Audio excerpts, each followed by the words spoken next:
যেভাবে উনি এখানকার আর্থিক তছরূপ করেছেন, ভাটপাড়া পৌরসভা, ভাটপাড়া নয়াটি কোঅপারেটিভ ব্যাংক, বিভিন্ন জায়গায় চেয়ারম্যান রিলিফ ফান্ড থেকে আরম্ভ করে যেভাবে এই ভাটপাড়া আর জগদ্দল অঞ্চলটাকে উনি মানে একদম তিলে তিলে মানে শেষ করে রেখেছেন।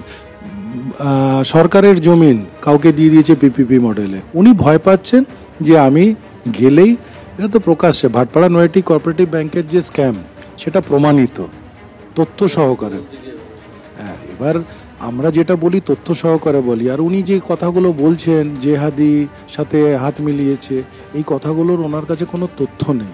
আমি একটা কথাই বলবো যে উনি মোটামুটি মেন্টালি খুব ডিস্টার্বড এবং ওনার মাথা খারাপ হয়ে গেছে। ওর ছেলেকে বা ওর পরিবারকে আমি বলবো যে ওকে ইমিডিয়েটলি কোনো সাইকিয়াট্রিস্টকে দেখিয়ে ওকে যেন চিকিৎসা করায়, আর না হলে এই জগদ্দল ভাটপাড়ার পাবলিক জেলে নয়, ওকে পাগলাগারদে পুড়ে দেবে। খুব শিগগিরই সে দিন আসছে, আর ও সেটা বুঝতে পারছে বলে ও এখন উলবাল বকছে। একই দিনে অর্জুন সিংকে সিআইডি ও পুলিশের জোড়া তলব। ভবানী ভবনে আজকে দুপুর 3টে ডেকে পাঠানো হয়েছিল অর্জুন সিংকে, এবং ভাটপাড়া পৌরসভার মামলায় দুপুর 3টে ভবানী ভবনে যেমন ডেকে পাঠানো হয়, জগদ্দলে উস্কানিমূলক মন্তব্যের মামলায় ব্যারাকপুর কমিশনারেটে তলব করা হয় অর্জুন সিংকে। অর্জুন সিং বলেছেন তার দাবি যে নোটিশ পেয়েছি কিন্তু কোথাও যাচ্ছি না। 26শে ডিসেম্বর নোটিশ পাঠানো হয় 2020-র ভাটপাড়া পৌরসভার দুর্নীতি মামলায়। সিআইডি তলব করে অর্জুন সিংকে, আর আজই বিকেল 5টায় ব্যারাকপুর কমিশনারেটে হাজিরার আরেক নোটিশ পুলিশের। অর্থাৎ বুঝতেই পাচ্ছেন একদিনে অর্জুন সিংকে সিআইডি ও পুলিশের জোড়া তলব। কথা বলবো, আমাদের সঙ্গে রয়েছেন আমাদের প্রতিনিধি সমীরণ পাল। সমীরণ, অর্জুন সিং জানিয়েছেন যে তিনি কোথাও যাচ্ছেন না, তার সিদ্ধান্তের কি কোনো পরিবর্তন হয়েছে?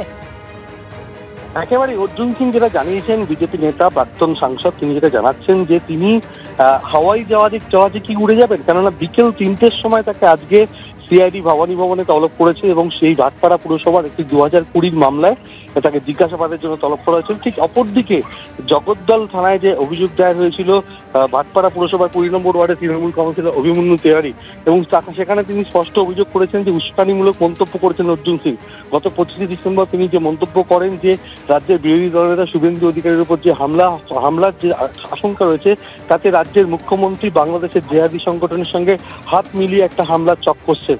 আর এই ঘটনায় এলাকায় অশান্তি ছড়াতে পারে, এলাকার শান্তি শৃঙ্খলা বিঘ্নিত হতে পারে। 2019-এর কথা মনে করি তিনি জগদ্দল থানায় অভিযোগ দায়ের করেছেন, তার ভিত্তিতে তাকে জগদ্দল থানায় তলব করা হয়েছিল। কিন্তু তিনি তার আইনজীবী চিঠি দিয়ে জানান যে আগামী 2 তারিখ পর্যন্ত পূর্ব নির্ধারিত তার রাজনৈতিক কর্মসূচি রয়েছে, 2 তারিখ পর্যন্ত তিনি কোথাও যেতে পারবেন না। এবং তার ভিত্তিতে তারপরে গতকাল তাকে দুবার মেল পাঠানো হয়। প্রথমে মেল পাঠানো হয় 3রা জানুয়ারি তাকে ব্যারাকপুর কমিশনারেটের গোয়েন্দা বিভাগে গিয়ে দেখা করার জন্য, আর তার পরক্ষণে গতকাল রাতে মেল পাঠিয়ে বলা হয় যে আজকে বিকেল 5টার সময় ব্যারাকপুর কমিশনারেটের গোয়েন্দা আধিকারিকদের সঙ্গে দেখা করার জন্য। এই নিয়ে একটা বিভ্রান্তি তৈরি হয়। পরবর্তীকালে ব্যারাকপুর কমিশনার সূত্রে জানানো হয়েছিল যে ভুলবশত ওই প্রথম মেলটি গেছিল, কিন্তু তাকে আজকে বিকেল 5টায় তলব করা হয়েছে। এর প্রেক্ষিতে অর্জুন সিং যেটা জানিয়েছেন যে তিনি কোনোভাবেই যেতে পারছেন না কোনো জায়গায়। সিআইডি যে তলব করেছিল তাকে ইতিমধ্যেই তিনি সিআইডিকে চিঠি দিয়ে জানিয়ে দিয়েছেন যে তিনি আজকে আসতে পারছেন না। 2 তারিখের পর তিনি কোনো দিন ধার্য হয়, অর্থাৎ তার জন্য তাকে 48 ঘন্টা আগে জানাতে হবে, কেননা তার বিভিন্ন রাজনৈতিক কর্মসূচি থাকবে, তার আগে 48 ঘন্টার আগে তাকে জানাতে হবে, এই শর্ত দিয়েছেন। তার পাশাপাশি ব্যারাকপুর কমিশনারেটে আজকে গোয়েন্দা বিভাগে যাকে তলব করা হয়েছিল, সেই গোয়েন্দা বিভাগে তিনি আজকে যেতে পারছেন না, সেটা জানিয়ে তার আইনজীবী কিছুক্ষণের মধ্যে ব্যারাকপুর কমিশনারেটে চিঠি পাঠাচ্ছেন, এমনটাই জানিয়েছেন প্রাক্তন সাংসদ তথা বিজেপি নেতা অর্জুন সিং। ধন্যবাদ তোমায় সমীরণ। অর্থাৎ অর্জুন সিং স্পষ্ট জানিয়ে দিয়েছেন কোথাও তিনি যাচ্ছেন না। সিআইডি, রাজ্য পুলিশ একেবারে জোড়া তলব করেছেন অর্জুন সিংকে, কিন্তু পরিষ্কার জানিয়ে দিয়েছেন অর্জুন সিং তিনি কোথাও যাচ্ছেন না।